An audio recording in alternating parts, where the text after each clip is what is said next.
అండి అందరికీ.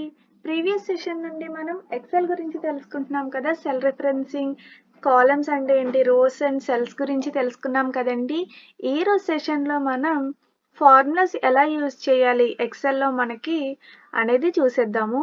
ఇందులో మనం ఫార్ములాస్ ఎందుకు యూజ్ చేస్తాము అంటే మనకి అవుట్పుట్ అనేది క్విక్గా రావాలి అండ్ యాక్యురసీగా ఉండాలి. టైం అనేది సేవ్ చేయడం కోసం మనం ఫార్ములాస్ అనేవి యూజ్ చేస్తాం. మీ ఫ్రెండ్స్ ఎవరికైనా హెల్ప్ అవుతుంది అనుకుంటే వాళ్ళకి షేర్ చేయండి. ఇంకెవరైనా సబ్స్క్రైబ్ చేసుకోకుండా చూసుకున్నట్టయితే వాళ్ళు సబ్స్క్రైబ్ చేసుకుని పక్కనే ఉన్న బెల్ ఐకాన్ని క్లిక్ చేయండి. ఓకే, ఇంక లేట్ చేయకుండా సెషన్లోకి వెళ్ళిపోదాం. ఫస్ట్ మనం ఈరోజు సెషన్లో సమ్, యావరేజ్ ఎలా చేయాలి, కౌంట్ ఎలా చేయాలి అండ్ ఇఫ్ ఫంక్షన్ అనేది ఎలా యూజ్ చేయాలి అనేది చూసేద్దాం. ఫస్ట్ మనం కొంచెం డేటా అనేది నేను తీసుకున్నాను. ఇది మీకు ఏదైనా అయి ఉండొచ్చు. నేను ఎగ్జాంపుల్గా మార్క్స్ అనేవి తీసుకున్నాను. మ్యాథ్స్ అండ్ సైన్స్, సోషల్ వీటి యొక్క మార్క్స్ అనేది నేను తీసుకున్నాను. ఇవి మొత్తం నాకు సమ్ కావాలి. ఇలా చిన్న చిన్నవి అయితే మనం క్యాలిక్యులేట్ చేసేయచ్చు. కానీ బిగ్ అమౌంట్ తీసుకున్నప్పుడు కూడా ఎలా చేయాలి అనేది చూపిద్దాం. చూడండి, నేను ఇక్కడ ఫస్ట్ మనకి కావాల్సింది టోటల్. టోటల్ అంటే మనం యూజ్ చేసే ఫార్ములా ఏంటంటే సమ్. మనం ఏది చేయాలి అన్నా, ఏ ఫార్ములాని అప్లై చేయాలి అన్నా సరే ఫస్ట్ మనం మెయింటైన్ చేయాల్సింది is equal to. First is equal to పెట్టి సమ్ అనేది క్లిక్ చేసి బ్రాకెట్స్ అనేవి ఓపెన్ చేయాలి. ఫస్ట్ ఓపెన్ బ్రాకెట్ చేశాను.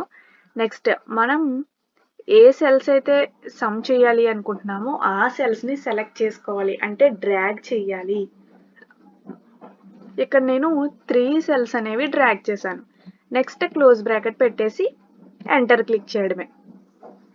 అప్పుడు మనకి టోటల్ అనేది వస్తుంది. ఒకటి వచ్చింది కదండి. రిమైనింగ్ అన్నీ కూడా మనం డ్రాగ్ చేసేస్తే రిమైనింగ్ అన్నీ కూడా సమ్స్ అనేవి మనకి వచ్చేస్తాయి. నెక్స్ట్ ఇది మనం టోటల్ అనేది క్యాలిక్యులేట్ చేయడం అన్నమాట. నెక్స్ట్ వీటికి యావరేజ్ ఎలా ఫైండ్ అవుట్ చేయాలి చూసేద్దాం. యావరేజ్ కూడా సేమ్ ఈజ్ ఈక్వల్ టు పెడతాము. నెక్స్ట్ యావరేజ్ ఫంక్షన్ అనేది మనకి యావరేజ్ ఫార్ములా అనేది మనకి యావరేజ్ అనే పెడతాము. ఓపెన్ చేస్తాం బ్రాకెట్ని. మనకి ఏమేం సెల్స్కి కావాలి, ఏమేం మార్క్స్కి కావాలి అనేది డ్రాగ్ చేసి సెలెక్ట్ చేసుకుంటాము. నెక్స్ట్ క్లోజ్ బ్రాకెట్ పెట్టేస్తాం. Next enter. ఇక్కడ చూసారు కదా, యావరేజ్ అనేది వచ్చేస్తుంది.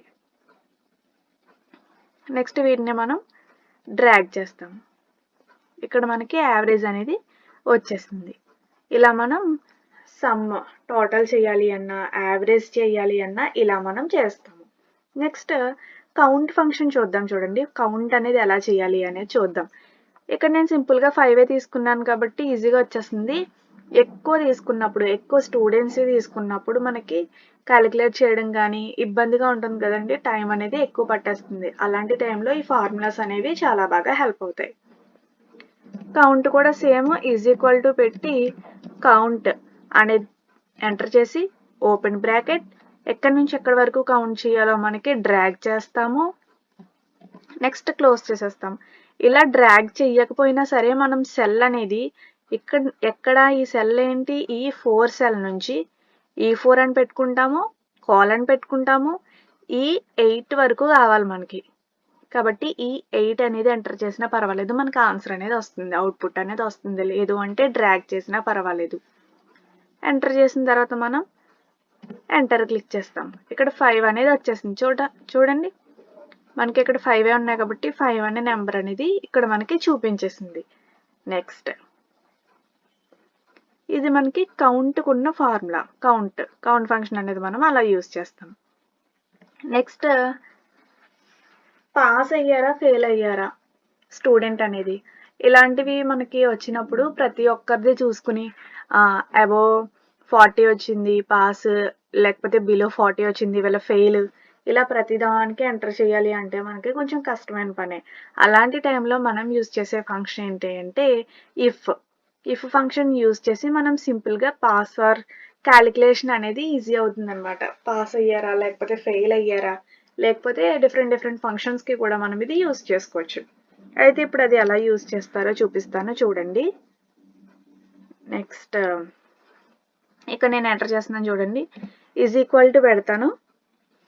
ఇఫ్ అనేది ఎంటర్ చేసి ఓపెన్ బ్రాకెట్. ఇక్కడ నాకు కావాల్సిన సెల్ ఏంటి అంటే ఈ సెల్. టోటల్ని చూసి నేను చెప్పాలి అనుకుంటున్నాను. అంటే ఫర్ ఎగ్జాంపుల్